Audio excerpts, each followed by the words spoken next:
Hello, everybody. My name is Dan Rockmelowitz, aka Saxman Dan, and today we're going to give a saxophone lesson, but it has to do with the accessories of the sax, the mouthpiece, reeds, and a little bit on the ligature. So I'm going to give you some tips that took a long time for me to learn. Took me years to learn this, and I hope this will save you time and bring you up to speed. Here we go. Let's start with the mouthpieces. We have rubber mouthpieces versus metal mouthpieces. Rubber mouthpieces are a darker sound. Metal mouthpieces are a brighter sound. What is a dark sound? A dark sound is an easier listening music that's easier for the ear to listen to, such as standards, classical music, and softer types of a feel that where you want to just blend in with the rest of the band. You don't want to stick out like a sore thumb. What is a metal mouthpiece used for? It's used for when you want to stand out. You want to get that attention. You want to just be a little extra, like an extra frequency, not necessarily louder, but an extra frequency that's going to stand out as opposed to the rubber mouthpiece. So you're going to want to use a metal mouthpiece when you're playing pop music, when you're playing with a DJ, when you're playing house music, when you're playing certain types of jazz dance music. You're going to want that metal mouthpiece.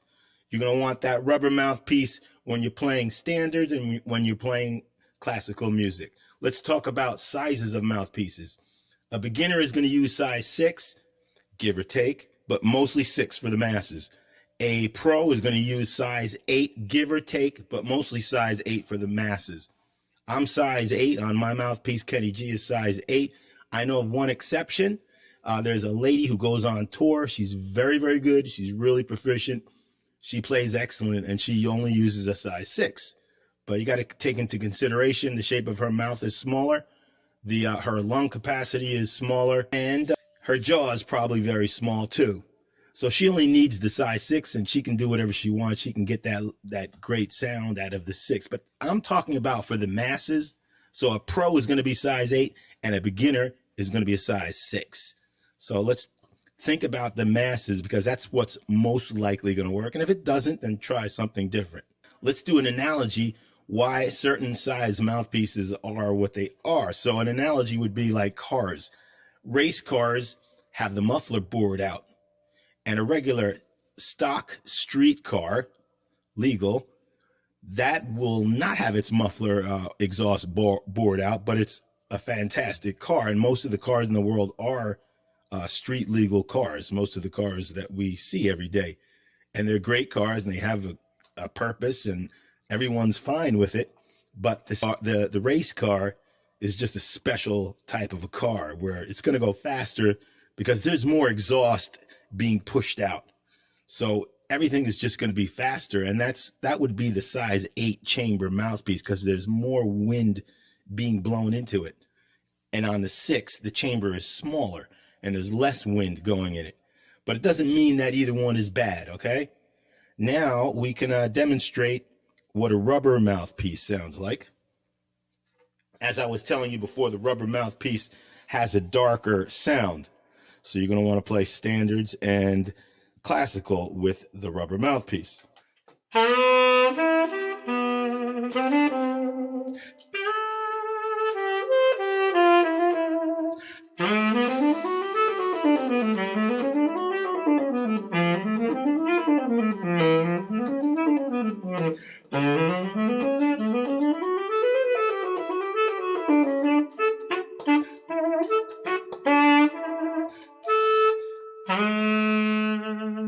And if I wanted to play a soft standard, I would play something like this.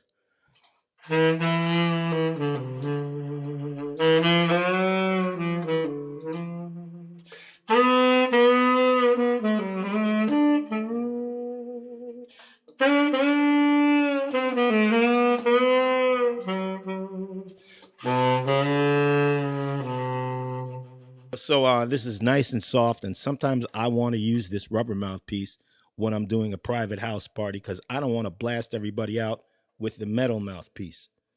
Now I'm going to show you an American mouthpiece versus a Chinese mouthpiece. So this mouthpiece, it's a metal mouthpiece. It's size 8, and it is from China. I bought this on eBay for about 35 or 40 bucks, and I love it. I prefer it over the American mouthpiece.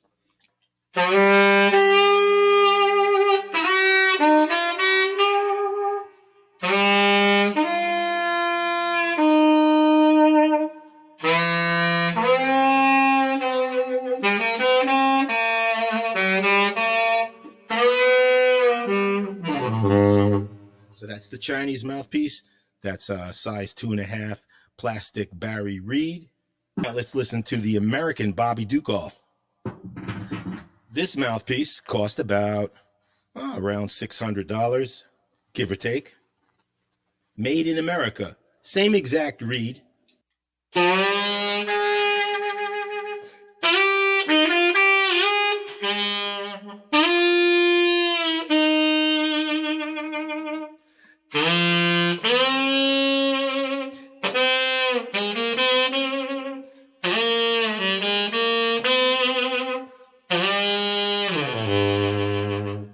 Here are a couple different size mouthpieces just to give you an idea of what they sound like. I'm going to play first a size 8, which is the one I use the most. The mouthpiece was made in China. I paid about $35 or $40 for it. And once again, this is a size 8. Please keep in mind that this particular saxophone is a dark saxophone. My other saxophone is brighter, but it's being overhauled in Manhattan. A rock song meant for this mouthpiece.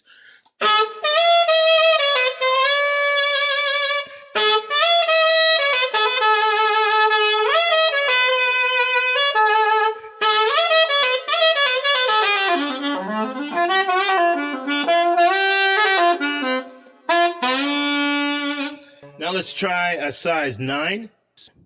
Made in China, another metal mouthpiece, synthetic reed. I like synthetic reeds better than wood, but with one exception. On the soprano, I prefer a wooden reed. But with the alto and the tenor, I get a good sound with the synthetic reeds. My embouchure is not really meant for size 9. I could handle it a little bit, but not to the fullest extent. So let's try the same songs using this size 9. It's really wide open.